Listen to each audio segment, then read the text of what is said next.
کیونکہ وہ اس دنیا میں نہ ہوتے ہوئے بھی اس کی سوکن تھی۔ وہ سکینہ اور نرگس دونوں سے نفرت کرتی تھی، مگر مراد علی کے سامنے اپنے دل کی بات کہنے کی اس میں جرأت نہ تھی، کیونکہ وہ جانتی تھی کہ سکینہ مرنے کے باوجود مراد علی کے دل سے نہیں نکلی ہے۔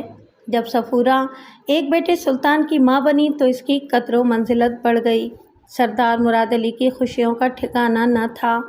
اس نے جی بھر کر خوشیاں منائیں، خیرات تقسیم کی گئی، صدقہ دیا گیا، غریبوں اور ناداروں کو اناج اور نقد رقم دی گئی۔ سلطان بھی مراد علی کی آنکھوں کا تارا تھا، اسے جائیداد کا وارث مل گیا تھا۔ نرگس اور سلطان دونوں مل کر کھیلتے، لڑتے اور جھگڑتے تو حویلی کی رونق دوبالا ہو جاتی۔ سلطان کی پیدائش کے بعد صفورہ نرگس کی طرف سے بے پرواہ ہو گئی۔ اب اس کی تمام تر توجہ کا مرکز صرف اور صرف سلطان تھا، کیونکہ وہ اس حویلی کا حقیقی وارث تھا۔ صفورہ کو معلوم تھا کہ سردار مراد اپنی آدھی جائیداد نرگس کے نام کر چکا ہے۔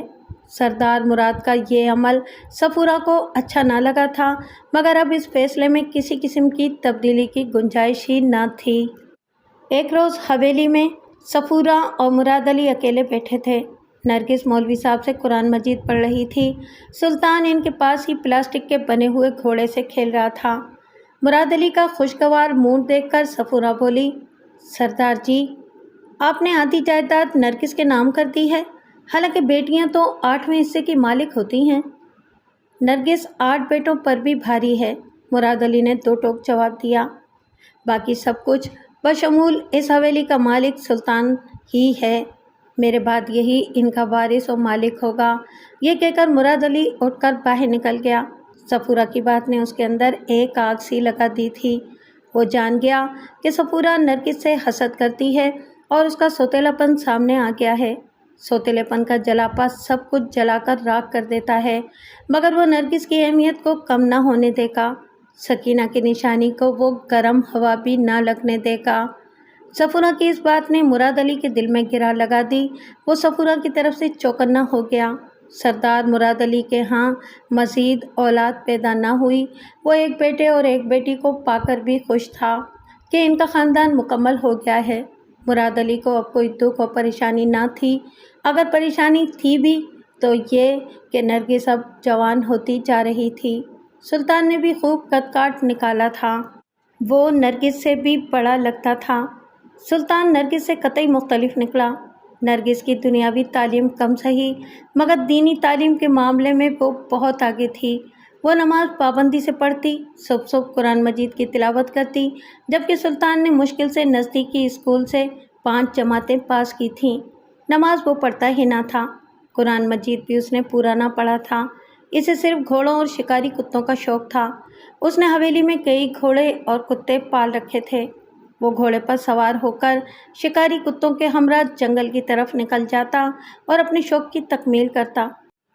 اس نے لڑائی والے کتے بھی پال رکھے تھے۔ نرگس کو بھائی کے یہ شوق ایک آنکھ نہ بھاتے تھے۔ انہی باتوں پر دونوں بہن بھائی میں تکرار ہوتی رہتی تھی۔ سلطان کا رویہ سخت ہوتا تھا، جبکہ نرگس کے رویے میں لچک اور نرمی۔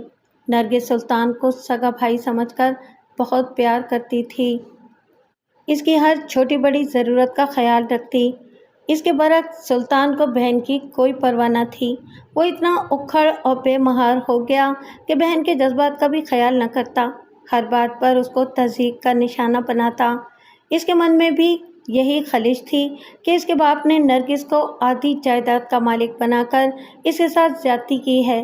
ماں بیٹا آپس میں اس معاملے پر بات کرتے رہتے اور اندر ہی اندر گھلتے اور کڑتے تھے، مگر نرگس یا مراد علی کے سامنے یہ مسئلہ چھیڑنے کی ہمت نہ پاتے تھے، کیونکہ وہ جانتے تھے کہ سردار مراد علی نرگس کو سب سے بڑھ کر عزیز ہے۔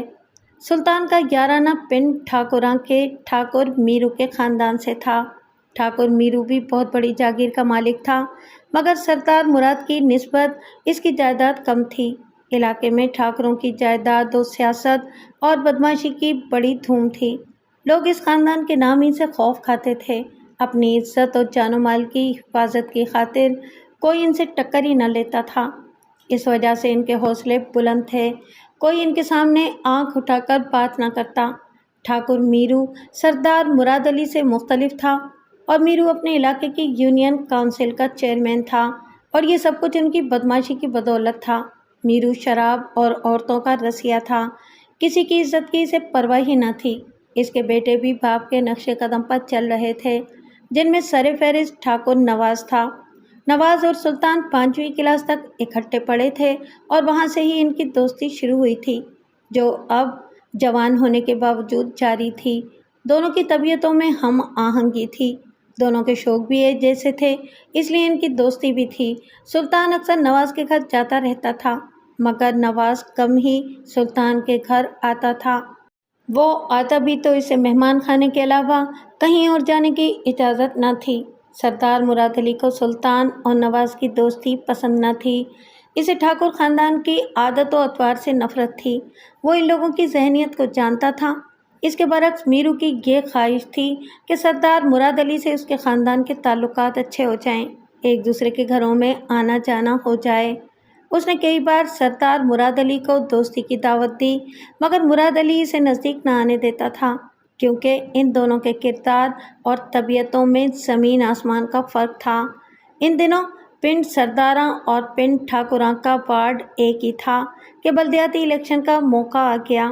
ٹھاکر میرو نے سردار مراد علی کی منتیں کیں کہ وہ اسے ووٹ دیں، کیونکہ وہ جانتا تھا کہ پنڈ سردارہ کے تمام لوگ سردار مراد علی کے کہنے پر ہی ووٹ دیں گے۔ پنڈ سردارہ کے ووٹر بھی 1000 کے قریب تھے۔ ٹھاکر میرو اکیلا بھی آیا تھا اور جرگہ بھی لے کر آیا، مگر سردار مراد علی نے حامی نہ بھری۔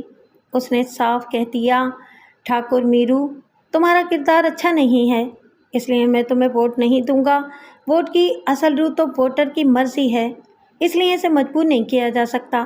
میں گاؤں کے کسی فرد کو بھی منع نہیں کروں گا، جس کی مرضی ہے وہ تمہیں ووٹ دے یا کسی اور کو، حتیٰ کہ میں اپنی بیوی اور اولاد کو بھی مجبور نہیں کروں گا۔ میرو ناکام واپس چلا گیا۔ پنڈ سردارہ کے باسیوں نے سردار مراد علی کی پیروی کی، اور یوں پہلی بار ٹھاکر میرو کو شکست ہوئی۔ ٹھاکر میرو کو گہرا صدمہ پہنچا۔ وہ اندر ہی اندر بل کھانے لگا، مگر اس میں مراد علی سے ٹکر لینے کی ہمت نہ تھی، کیونکہ وہ جانتا تھا کہ سردار مراد ایک سچا اور کھرا انسان ہے، جبکہ وہ خود منافق اور جھوٹا ہے۔ شکست ہمیشہ جھوٹ کو ہوتی ہے۔ میرو نے سردار مراد علی کے دل میں جگہ بنانے کے لیے سوچ بچار شروع کر دی۔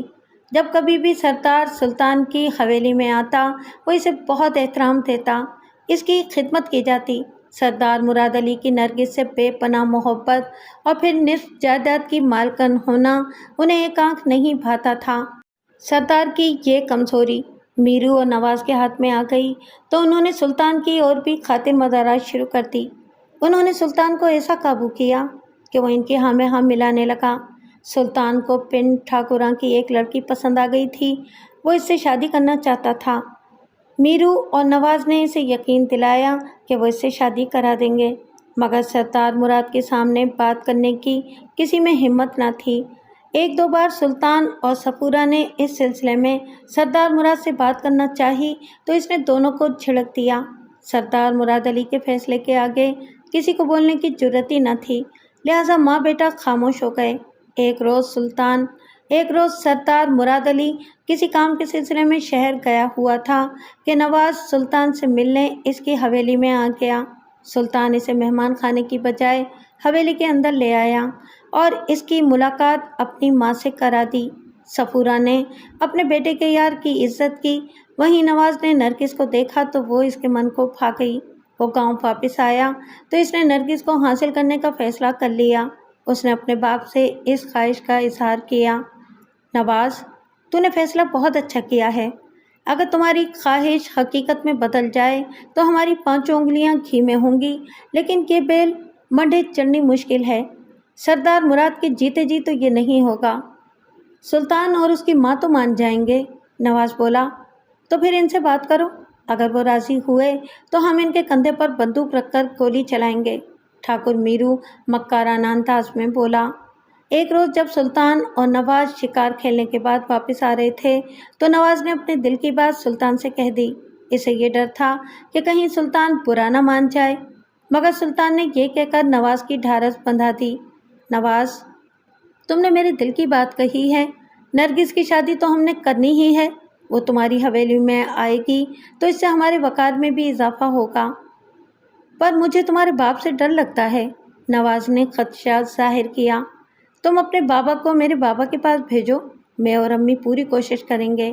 سلطان نے نواز کو خود ہی راہ دکھا دی۔ سلطان نے گھر آ کر اپنی ماں سے اس سلسلے میں بات کی تو اس نے بیٹے کی ہاں میں ہاں ملائی، اور وہ دونوں نرگس کو اس حویلی سے جلد از جلد نکالنا چاہتے تھے۔ ٹھاکر میرو کی زبان سے اپنی بیٹی کا نام سن کر سردار مراد بھڑک اٹھا۔ میرو، آئندہ اپنی زبان پر میری بیٹی کا نام بھی لائے تو بہت برا ہوگا۔ میں تمہاری اور تمہارے بیٹے کی حیثیت اور حقیقت جانتا ہوں، اور اس لیے خاموشی سے تم لوٹ جاؤ۔ ٹھاکر میرو ناکام لوٹ گیا، مگر نواز پھر بھی باز نہ آیا۔ وہ سلطان کے کان بھرتا رہا۔ صفورہ اور سلطان نے سردار مراد کے انکار پر برا منایا اور اسے کہنے لگے، نرگس کے لیے اس سے اچھا لڑکا نہیں ملے گا۔ وہ ہمارے پائے کے زمیندار ہیں، یوں ہماری پوزیشن علاقے میں اور بھی مضبوط ہوگی، نرگس بھی وہاں راج کرے گی۔ مگر سردار مراد نے ان کی رائے سے بھی اتفاق نہیں کیا تھا، مگر صفورہ اور سلطان کو کسی پل چین نہ تھا۔ وہ اٹھتے بیٹھتے سردار مراد کے ساتھ نرگس اور نواز کی شادی کی ہی بات کرتے، جبکہ نرگس خاموش تھی۔ اس نے سب کچھ اپنے باپ پر چھوڑ رکھا تھا، کیونکہ وہ جانتی تھی کہ اس کا باپ جو بھی قدم اٹھائے گا وہ اس کی بھلائی اور بہتری کے لیے ہی ہوگا۔ سردار مراد علی نے ابھی تک نرگس کے مستقبل کا فیصلہ ہی نہ کیا تھا۔ اس کی نظر میں کوئی معقول رشتہ نہ تھا، پھر بھی اس نے یہ فیصلہ کر رکھا تھا کہ نرگس کی شادی کسی غریب اور شریف لڑکے کے ساتھ کرے گا۔ ٹھاکروں کے بارے میں تو وہ سوچنا بھی گناہ سمجھتا تھا۔ وہ جانتا تھا کہ نواز کی والدہ سے نواز کے باپ کے ناجائز تعلقات شادی سے پہلے کے تھے۔ شادی کے 5 ماہ بعد ہی نواز پیدا ہو گیا تھا۔ میرو نے یہ کہہ کر لوگوں اور مخالفین کے منہ بند کروانے کی کوشش کی کہ ہم نے 6 مہینے پہلے ہی خفیہ طور پر شادی کر لی تھی، اور لوگ خوف کی وجہ سے خاموش ہو گئے۔ سردار مراد علی کو بھی اس حقیقت کا علم تھا کہ ان لوگوں کا کوئی دین مذہب نہیں، ان کو حلال اور حرام کی تمیز بھی نہیں۔ وہ ان لوگوں کے ساتھ میل جول رکھنا پسند نہ کرتا تھا۔ اس نے صفورہ اور سلطان کو بھی اس حقیقت سے آگاہ کیا تو انہوں نے اس طرف توجہ نہ دی۔ اتنی اہم بات انہوں نے ایک کان سے سن کر دوسرے کان سے نکال دی۔ ان کا اب بھی یہ موقف اور اصرار تھا کہ نواز جیسا بھی ہے، علاقے کا بااثر اور بڑا زمیندار ہے، وہاں بھی وہ ایسے ہی عیش کرے گی، بلکہ راج کرے گی جیسے باپ کے گھر کر رہی ہے۔ سردار مراد علی کا معمول تھا کہ وہ صبح کی نماز مسجد میں باجماعت پڑھنے کے بعد کھیتوں کی طرف نکل جاتا تھا۔ وہ صرف مزاروں پر ہی بھروسہ نہ کرتا، بلکہ اپنے ہاتھوں سے بھی کام کرتا تھا۔ وہ اپنے آپ کو مصروف رکھتا تھا، یہی وجہ تھی کہ اس کی صحت شاندار تھی۔ اس روز بھی وہ حسب معمول اندھیرے میں کھیتوں کی طرف نکل گیا۔ اس رات سلطان اپنے دوستوں کے ساتھ کہیں گیا تھا اور رات کو گھر واپس نہیں آیا تھا۔ صفورہ اور نرگس دونوں ہی پریشان تھیں۔ مراد علی کھیتوں میں زندہ سلامت گیا تھا، مگر واپسی پر اس کی لاش حویلی میں لائی گئی تھی۔ کسی ظالم نے گولیوں سے اس کا سینہ چھلنی کر ڈالا تھا۔ پنڈ سردارہ میں کوہرام بپا ہو گیا، وہاں کے ہر گھر میں صف ماتم بچھ گئی۔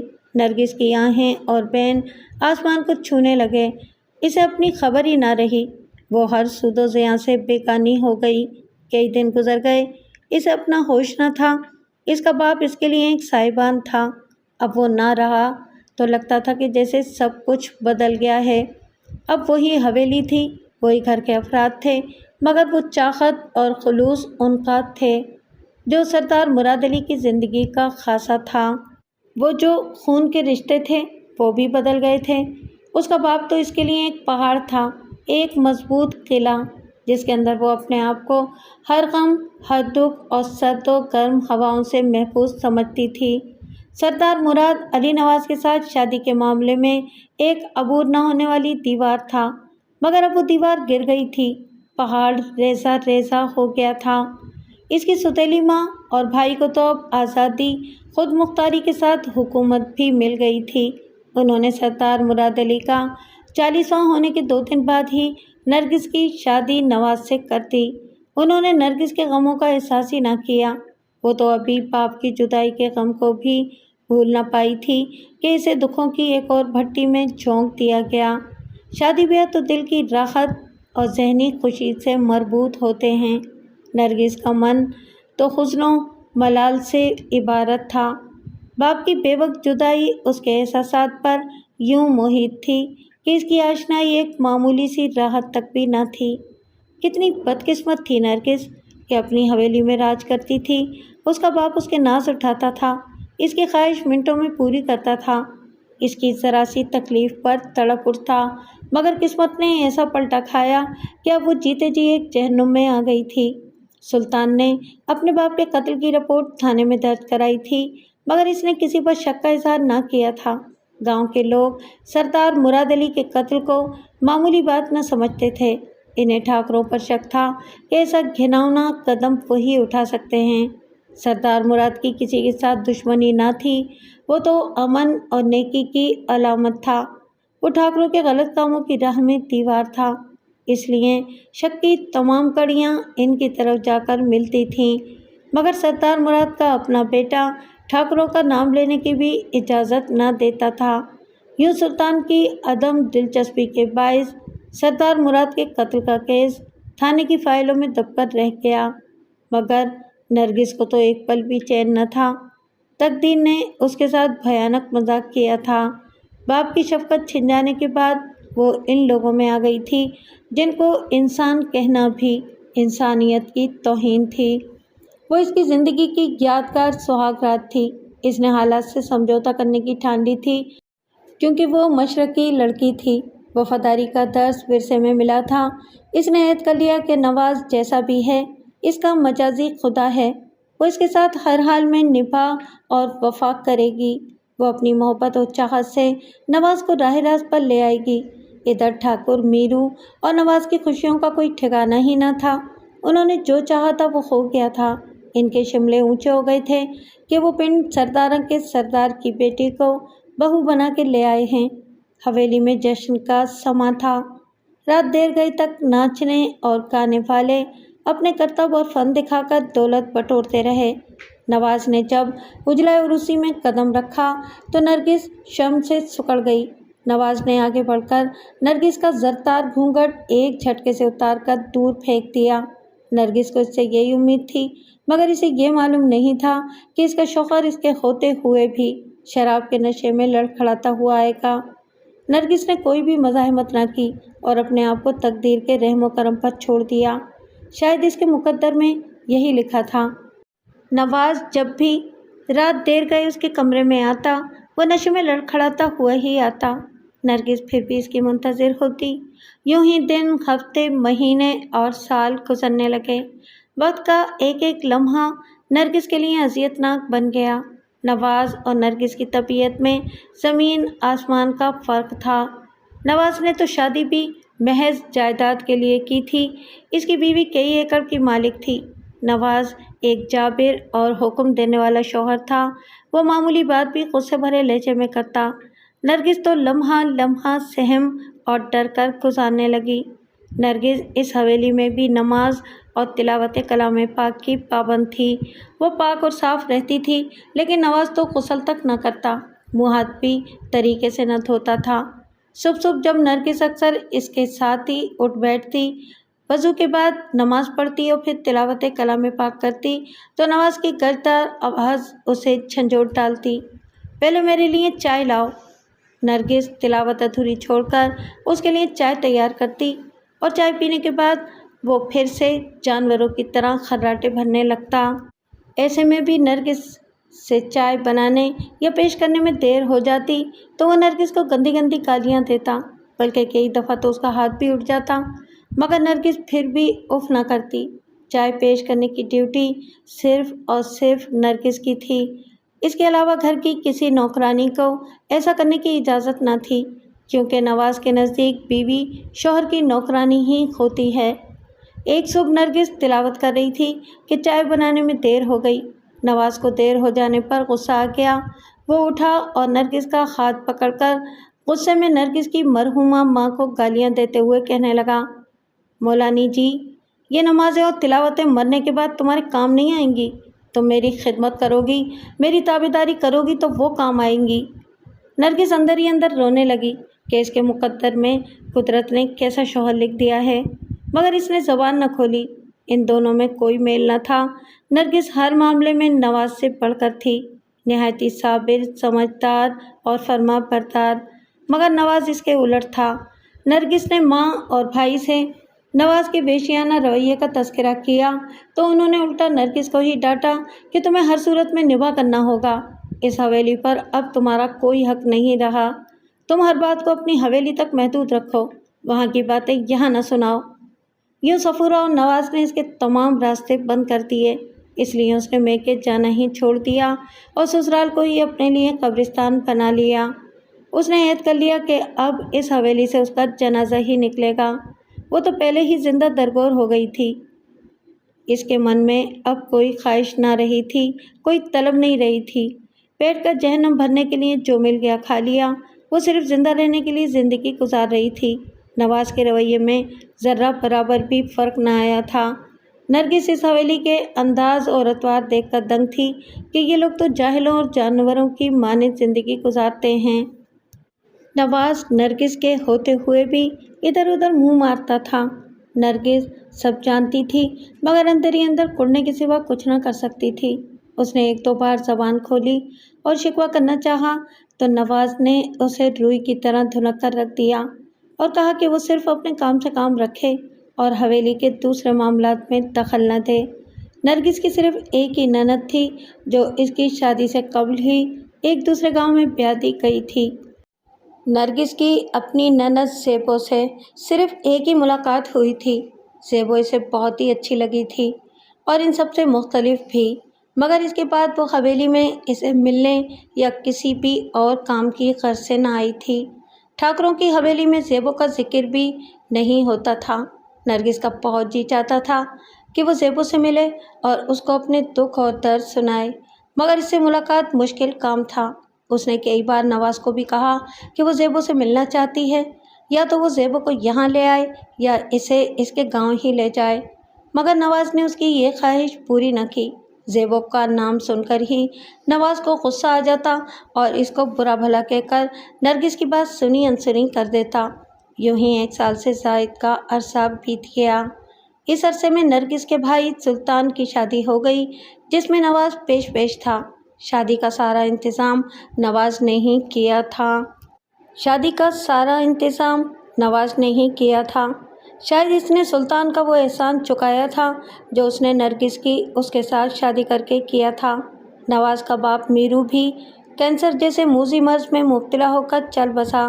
اسے اپنے گناہوں کی سزا دنیا میں ہی مل گئی تھی۔ بیماری کے دنوں میں اس کی آہیں دور دور تک جاتی تھیں، مگر نواز نے اس کا اثر نہ لیا، توبہ نہ کی، بلکہ اسے تو اور بھی آزادی مل گئی۔ وہ انسان نہ رہا، درندہ بن گیا، مگر کوئی اسے روکنے ٹوکنے والا نہ تھا، ہر کوئی اس کا تابعدار تھا۔ وہ اپنے آپ کو علاقے کا خدا سمجھتا تھا۔ انسان اشرف المخلوقات ضرور ہے، مگر اس سے بڑھ کر شاید ہی کوئی حیوان ہو۔ 1.5 سال بعد جب نرگس ایک بیٹی سعدیہ کی ماں بنی تو اس کے غموں میں کچھ کمی آ گئی۔ اب بچی کی خاطر اس میں جینے کی امنگ پیدا ہو گئی، مگر نواز پر تو اس کا ذرہ برابر بھی اثر نہ ہوا۔ اس نے چند لمحوں کے لیے بیٹی پر نظر ڈالی اور پھر وہ بھلا بیٹی کی کیا پرواہ کرتا۔ راتوں کو اگر سعدیہ جاگ جاتی، رو پڑتی تو نواز کا غصہ آسمان کو چھونے لگتا۔ وہ نرگس اور سعدیہ دونوں کو ہی برا بھلا کہتا۔ نرگس کے لیے یہ دکھ بھی جان لیوا تھا، مگر اس نے زندگی سے سمجھوتا کر لیا تھا۔ اسے بیٹی، نماز اور کلام پاک کی تلاوت کے علاوہ کسی چیز میں دلچسپی ہی نہ رہی تھی۔ سعدیہ 2 سال کی ہوئی تو ٹھاکروں کی حویلی میں نے جنم لیا۔ ان دنوں ٹھاکر نواز نے باپ کی وفات کے بعد پہلی بار کونسلر کا الیکشن 2 دن پہلے ہی جیتا تھا۔ اس کی خوشیاں آسمان کو چھو رہی تھیں کہ میں اس دنیا میں آ گئی۔ میرے باپ نے الیکشن جیتنے کی خوشی میں مجھے اپنے ہاتھوں پر اٹھایا، چوما اور میرا نام خوش وقت رکھا، لیکن اس کے بعد وہ بھول گیا کہ میں ہی اس کی کامیابیوں کی پہلی نشانی تھی۔ اس خوشی کے موقع پر اس نے میری ماں کو نہ جانے کیا سبز باغ دکھائے، نہ جانے اسے کیسے رام کیا، کہ میری ماں نے اپنی جائیداد کا کافی حصہ میرے باپ اور ہم دونوں بہنوں کے نام کر دیا۔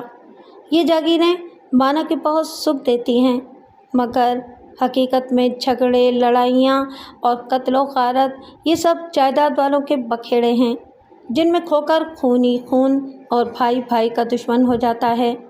میرا باپ کونسلر کیا بنا کہ وہ تو سیاست کے نشے میں غرق ہو گیا۔ ہماری حویلی میں نت نئے سیاسی اور بدمعاش قسم کے لوگ آنے لگے۔ اس کے علاقے میں اور بھی دہشت پھیل گئی۔ اب تو اس کا زیادہ وقت واحد ڈیرے پر ہی گزرنے لگا۔ میرا ماموں سلطان بھی اس کا ہم نوا بن گیا اور وہ دونوں اب حویلی کے اندر کم ہی آتے تھے۔ جب کبھی ہمارا باپ حویلی کے اندر آتا تو ماں سے تو وہ بات کم ہی کرتا، اسے وہ کوئی کام کرنے یا کھانا پکانے، چائے یا لسی بنانے کا ہی حکم دیتا تھا۔ اس کے انداز میں غصہ اور نفرت بھری ہوتی۔ میں نے کبھی ابا کو امی سے پیار بھرے لہجے میں یا آرام اور سکون سے بات کرتے نہیں دیکھا۔ ہم دونوں بہنوں کو ہمارا باپ فالتو اور ناکارہ چیزیں سمجھتا۔ ہمیں اس نے کبھی پیار نہ کیا، کبھی گود میں نہ اٹھایا، کبھی پیار سے نہ بلایا، کبھی کھلونے، کپڑے اور جوتے تک خرید کر نہ دیے۔ ہم میں سے کوئی بیمار ہوتا تو ڈاکٹر کو نہ دکھایا جاتا، دوا تک لا کر نہ دی۔ یہ دکھ امی کو اندر ہی اندر آری کی مانند کاٹتا رہتا تھا۔ وہی ہماری ماں اور وہی ہمارا باپ تھی۔ ماں ہی ہمیں گود میں سلاتی، ماں ہی پیار کرتی، ماں ہی کھلونے، کپڑے اور جوتے خرید کر منگواتی۔ ہمارے ننھے سے ذہن تو کچھ سمجھنے سے قاصر تھے، مگر ماں تو سب جانتی تھی۔ ماں نے حویلی میں ہی ہماری تعلیم کا بندوبست بھی کر ڈالا۔ وہی ہمیں اسکول کے کام کراتی، قرآن مجید کے قاعدے پڑھاتی، ورنہ ہمارا باپ تو لڑکیوں کی پڑھائی کے ہی خلاف تھا۔ ماں نے اپنی حویلی میں جو کچھ پڑھا اور سیکھا تھا وہ ہم بہنوں کو منتقل کر دیا۔ ماں خود بھی کہیں نہیں جاتی تھی اور باپ کی طرف سے ہمیں کہیں آنے جانے کی اجازت نہ تھی۔ جو ہماری حویلی میں سیاسی لوگوں کی آمد و رفت بڑھتی گئی تو ہمارے باپ کی عادتیں بگڑتی چلی گئیں، جو پہلے ہی کچھ کم نفرت انگیز نہ تھیں۔ پھر جب وہ علاقے کی یونین کونسل کا چیئرمین بنا تو اس کی عادتیں مکروہ سی ہو گئیں۔ نت نئی بازاری عورتیں حویلی میں آنے لگیں۔ اس پر ستم یہ کہ میری ماں سے ان کی خدمت کرائی جانے لگی۔ میری ماں نے شروع میں دبے دبے لفظوں میں احتجاج کیا، مگر نکار خانے میں طوطی کی آواز کون سنتا۔ میری ماں پر تشدد تک کیا گیا۔ ایک دن ماموں سلطان حویلی میں آیا تو ماں نے اس سے ابا کے رویے کی شکایت کی تو انہوں نے ہمدردی یا دلاسا دینے کی بجائے الٹا میری ماں ہی کو ڈانٹا اور کہنے لگا، تم تو شروع ہی سے اس رشتے کے خلاف تھیں، تمہیں عزت راست نہیں آ رہی ہے کہ اب ایسی باتیں کر کے سرداروں کی ناک کٹوانا چاہتی ہو۔ ماں نے رو رو کر ماموں کو یقین دلانا چاہا، مگر انہوں نے ماں کی ایک نہ سنی اور غصے میں حویلی سے نکل گئے۔ انہوں نے ماں کی کہی ہوئی باتیں ہمارے ابا سے کر دیں تو وہ غصے سے آگ بگولا ہو گیا۔ شام ڈھلے وہ حویلی میں آیا، پھر اس نے آؤ دیکھا نہ تاؤ، ماں پر لاتوں اور گھوسوں کی بارش کر دی۔ اس کے ساتھ اس کی زبان بھی چل رہی تھی۔ وہ ہم بہنوں کے سامنے ماں کو غلیظ اور مکروہ گالیاں بھی دینے لگا۔ ہم دونوں بہنیں ایک کونے میں دب کی ظلم و ستم کا یہ تماشا دیکھتی رہیں۔ ایسے ظلم اور ستم بھرے تماشے آئے دن کا معمول تھے۔ ہمارا باپ علاقے اور حکومت کی نظروں میں بڑے کام اور پائے کا آدمی تھا۔ اس کی شہرت ہر طرف تھی، لیکن اس کے ساتھ ساتھ ہماری حویلی برائیوں کا گڑھ بن چکی تھی۔ ٹھاکر نواز کو کوئی روک ٹوک کرنے والا نہ تھا۔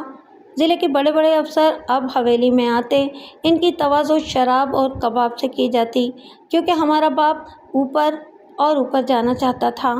اب اس کی اگلی منزل ضلع کونسل کا الیکشن لڑنا تھا۔ یوں ہی 10-12 سال کا عرصہ بیت گیا۔ ہم دونوں بہنیں اب جوان ہو گئی تھیں۔ قدرت نے ہمیں بھی اچھی شکل و صورت سے نوازا تھا۔ ہم ماں پر گئی تھیں، شکل و صورت کے لحاظ سے بھی اور سیرت کے لحاظ سے بھی۔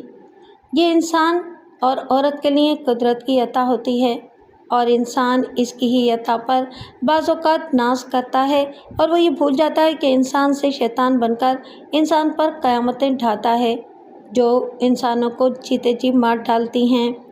کئی دنوں سے ضلع کونسل کے الیکشن کا شور تھا۔ ہمارا باپ بھی اس الیکشن میں امیدوار تھا اور حکومت کی نظروں میں بڑے کام اور پائے کا آدمی تھا۔ اس کی شہرت ہر طرف تھی، لیکن اس کے ساتھ ساتھ ہماری حویلی